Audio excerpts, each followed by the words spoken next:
In an earlier video, I listed many of the taxonomic traits identifying humans as primates. In another video, I also explained why we're more specifically classified as a species of apes. But I deliberately omitted an intermediate stage between those two apparent levels because it's one that evokes so much resistance. It really requires a separate discussion just for that one grade alone. Now, no one argues whether we're vertebrates or placental mammals, even though that also means we're animals. The fact that we're apes can now be verified just as easily. For a while, most people thought the word ape referred only to extant, non-humid pongans, also known as great apes. There was no consideration given to lesser apes, nor any of the many ancient apes we kept finding fossils for. Mainstream science sources are just now starting to realize that the word ape means a lot more than just chimpanzees, gorillas, and orangutans, and that it includes a few extinct hominids that are more humanoid than any of these. So there was a problem with our old method of classification, and it had to be fixed. Over the last 250 years, we've kept patching up the old 7-layer system by adding a suborder, infraorder, superfamily, subgenus, and so on, till we can't even tell how to rank the labels anymore. That's when we figured out there are no ranks, so we dropped the labels and found a new system, one that isn't so arbitrary. See, the problem with Linnaean taxonomy is that some of it is subjective. It's usually based on morphological similarity and sometimes on opinion. There's often no way to prove whether Linnaean classification was even correct because he didn't rely on the rigid set of rules that phylogenetics does.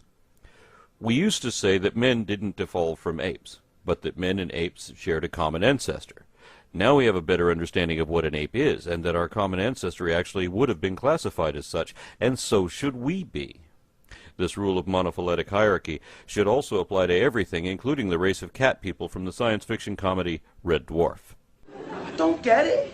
Well, you know how mankind evolved from apes? Yeah, I know that. He evolved from cats. His ancestors were cats. He's descended from cats. He is a cat. Here you go, cat. Crispy! Polly says you like these. Hey, you monkeys eat off the floor? Ain't you got no style or sophistication? Oh, I'm sorry, cat. I'm sorry. You people are unbelievable. Creationists try to ridicule evolution through the implication that we came from monkeys, and those who know the difference are quick to point out that apes are not monkeys. For one thing, apes don't have tails, but there's more to it than that. For example, we can tell that a Barbary ape isn't really an ape, it's a tailless monkey. The same way we can tell a glass snake isn't really a snake, it's a legless lizard. There are so many distinctions that even if we found a snake that had legs, and we have, we'd still know it was a snake. But snakes are a subset of the order Squamata. That means lizard. If snakes evolved from lizards, do they stop being lizards at the moment they become snakes? And when exactly is that moment? It turns out that this is another confusing convention in Linnaean taxonomy, which is corrected by cladistics. Paraphyletic groups shouldn't exist in phylogenetics, nor would systematic classification permit the emergence of a new species to add another equivalent category. Instead, existing branches split into successive subsets that are each monophyletic, sharing a common line of descent from which they can diverge but never detach. This means snakes will always be a subset of lizards, and apes would still be monkeys. Talking monkeys can't exist.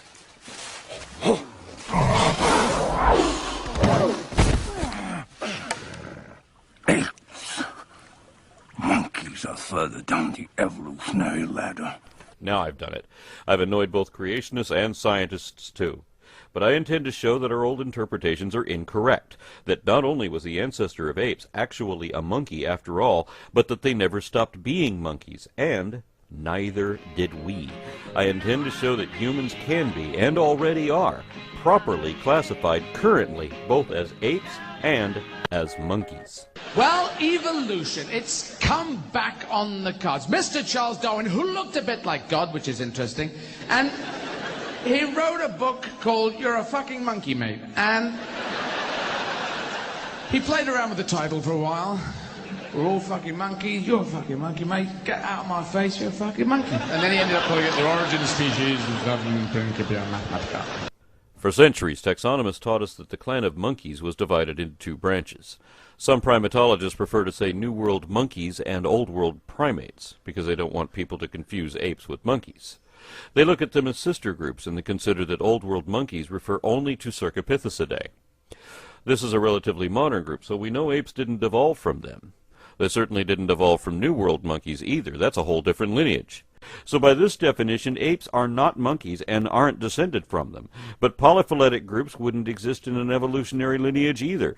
Just as two Latin-based languages couldn't be independently derived from a non-Latin template, neither could separate sets of monkeys have come from a source that wasn't itself a monkey also. I think God designed us in his image, but I also think God is a monkey. Imagine you get to interview the Night Industries 2000 from the TV show Knight Rider, and you tell it you've never had a conversation with a car before. But Kit argues that he is not a car because he is smarter and generally better than any car, because mere cars can't talk like he can. Of course, you know that even a sentient automobile is still an automobile. So if you can't determine a rigid definition of exactly what that is, perhaps you could still prove the point if Kit will admit that being manufactured as a General Motors Pontiac Firebird Trans Am means it can only be a car. People deny their monkeyhood for the same reason, and that excuse can be refuted in the same way. Phenotypical taxonomy is character-based, an in-depth analysis of every morphological, developmental, genetic, or physiological trait. Systematic classification surpasses this by comparing these collectives to determine derived synapomorphies indicating a nested phylogeny, and that determines the clade, because phylogenetic hierarchy is the only consistent criteria for classifying diverse life forms stemming from an evolutionary lineage, and that is evidently where we came from. Ah, I see. So you mean we've traveled in time, but not in space? Listen, you semi-evolved simian, go climb a tree, will you? Go bang your heads together, Four Eyes. No. Your monkey has got it right. You jumped forward many millions of years in time, whilst retaining the same position in space. Let's start with the definition of primates and then add the traits of each successive stage from there on. We begin with a pair of subsets and a transitional link between them, one that is almost a monkey. When referring to basal monkeys ancestral to ourselves, most scientists prefer to use the word anthropoid, one of two acceptable names for that clade, because regardless of phylogeny, scientists generally consider it incorrect or even offensive to refer to humans and other apes as monkeys. That's a colloquial term, not a scientific one. And it's paraphyletic, meaning all anthropoids except apes, just like apes used to mean all hominoids except humans. But saying all of them except for us is a Freudian admission that we already know we are one of them. Besides, the words anthropoid and hominoid both imply possession of human characteristics, so humans could hardly be excluded from either taxon. We're just beginning to realize this, and it takes time to accept unconventional or uncomfortable truths. If you go to the right school in North Carolina, you'll learn the new standard, one which admits that humans are monkeys in the literal sense. But in Texas, they'll still say that chimpanzees belong to the Pongo family, even though this was shown to be an error at least a decade ago. Polyphyletic omissions attempting to exclude basal simiforms to avoid embarrassing associations are unscientific and unacceptable, being reliant on subjective criteria. Common dictionary definitions are similarly inconsistent, incomplete, contradictory, and inapplicable. So are the absurd aspects of some layman's classifications. Obviously, we can't properly identify anything by single traits, nor can we say what something is by listing what it is not. Traits that are usually present still aren't definitive unless they are shared by all members. So the only way to properly classify anything is according to the collective characters common to everything already accepted in that category without making exceptions for certain ones. Consequently, cladistics has rendered some colloquial words like fish and reptiles virtually meaningless because they're as inconsistent with phylogeny as things that are gray. We must either assign consistent definitions or drop these words from our vocabulary of scientific terms. And it's important to note that while there are English words to distinguish apes from monkeys, other languages don't see this division. The Latin word for monkey is simian, and that is the other name of the clade to which apes and all other monkeys belong.